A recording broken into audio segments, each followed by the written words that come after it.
What's up, everybody? It's your boy C. Sam's, and this is That Comic Show. We're about a week away from Venom. Venom, the next installment in the, I guess, ongoing Sony cinematic universe for reasons of which I don't know. But whatever. Anyway, we actually saw Venom quite some time ago. In 2003, 2004, we saw Spider-Man 3, the third installment in the Spider-Man franchise. Spider-Man 1 and 2 was a great hit, made some box office numbers, and did some great things for the genre. And then everything went down the drain with Spider-Man 3. We got a movie with too much villains, not enough story, too much crying, and just overall just really bad. Part of the reason why this was a very bad movie was the portrayal of Venom, played by Topher Grace. Once again, Topher Grace is one of the inspirational figures in the concept of this YouTube channel, that 70s show, that comic show. You see the comparisons. But we did see our first glimpse of what Venom could look like on the big screen. So, in light of what's about to happen on the big screen with a Venom movie, let's take a walk down memory lane of our first introduction of Venom.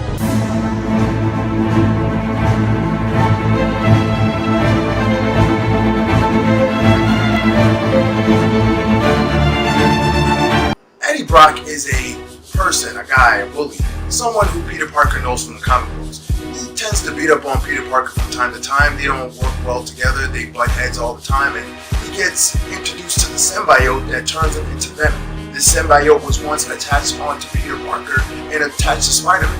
And when it left Spider-Man, it took a lot of the Spider-Man attributes and made it his own. And then came onto Eddie Brock, and then boom, we got the muscle-bound Venom. Now, the movie has a different take on this particular concept. You see, Venom is actually Eddie Brock in this movie, which was pretty much on point. But Eddie Brock was a competitor, which is a cameraman, in the Daily Bugle.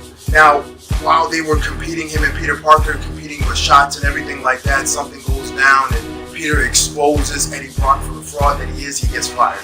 He goes to a church and then he says, "Lord, can you please kill Peter Parker?" For reasons being that Peter Parker exposed him for being a fraud. It kind of helped him with his credibility, but also hindered him in his credibility. Either way, you look at it, it's pretty stupid, but that's what we got. He then goes to a church and he sees Peter Parker stripping off the symbiote off of his body because of the bell. You know, bell and high frequencies tend to rip the symbiote off. He sees all this from the bottom of the tower and he looks up and he says, "Oh, look, it's Peter Parker. Wow, I got great eyes." And the symbiote jumps off, it comes onto him, he becomes Venom. We see our first glimpse of Venom when Sandman actually hits him thinking that it's Spider-Man. And he's crawling, he's talking, his eyes are moving, it looked weird. He looked like just a black version of Spider-Man without the muscles, weird face and mouth and stuff. Anyway, a lot of it was a good attempt, but it was poorly executed. We also see an end fight scene with all of the villains and some of the good guys who were villains and all types of mess. And we see a lot of stuff. Now, if you remember the trailers for this movie, it was pretty good because we didn't see our first glimpse of Eddie Brock. We didn't see him as Venom. We saw just little things, little spooky things, horror things that made the character very, very intriguing. And then we saw the character and we was like, anyway. This is what we saw, this is what we got, and this is the only thing we could base our experience on a live-action version.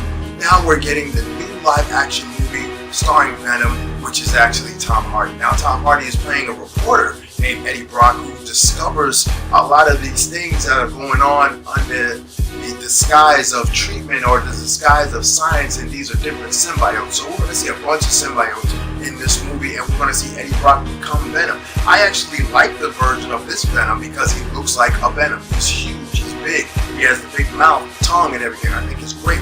But it's going to be very, very, for me, easy to wash away the bad taste of that Venom. I mean, this almost happened 10 years ago with Topher Grace, and now we're getting a really good actor, Tom Hardy, playing the role of Eddie Brock and him becoming Venom. The only sad thing is that we're not going to see any Spider-Man in this movie. At least that's what they said. And I think you need to have Spider-Man in a Spider-Man villain-related movie.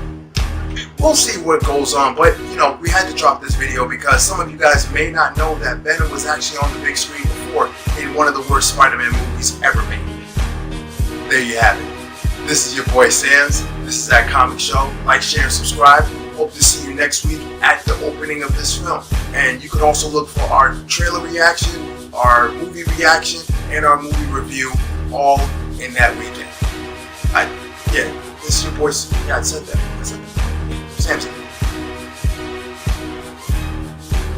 Like, share, and subscribe. Click that notification button so you can know when we drop new stuff.